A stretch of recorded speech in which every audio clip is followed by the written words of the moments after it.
Use the correct synonym for ubiquitous. ubiquitous എന്ന് പറയുന്ന വാക്കിൻ്റെ സിനോണിം ആണ് ചോദിച്ചിരിക്കുന്നത്. എന്താണ് ubiquitous കൊണ്ട് ഉദ്ദേശിക്കുന്നത്? സർവ്വവ്യാപി എന്നാണ്, എവിടെയും കാണപ്പെടുന്നത്. സോ അങ്ങനെ വരുമ്പോൾ ഇവിടുത്തെ കറക്റ്റ് ആൻസർ ആയിരിക്കും ഓംനി പ്രസന്റ് ആണ്. ഇതാണ് ശരിയായിട്ടുള്ള ആൻസർ. Complete the sentence. എന്താണ്? The manager insisted that the report dash submitted by noon. അതായത് മാനേജർ ഇൻസിസ്റ്റ് ചെയ്തു എന്ത്? ആ പറയുന്ന റിപ്പോർട്ട് ഉച്ചയ്ക്ക് മുമ്പ് സബ്മിറ്റ് ചെയ്യപ്പെടണം എന്ന്.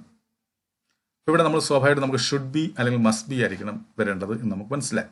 പക്ഷെ അങ്ങനെ ഒരു ഓപ്ഷൻ ഇവിടെ തന്നിട്ടില്ല. അപ്പം അങ്ങനെ ഷുഡ് ബി മസ്റ്റ് ബി എന്ന രീതിയിൽ വരുമ്പോൾ അവിടെ അങ്ങനെ ഷുഡ് ബി മസ്റ്റ് ബി ഇല്ല എങ്കിൽ പിന്നെ നമുക്ക് പരിഗണിക്കാൻ പറ്റുന്ന ഏതായിരിക്കണം?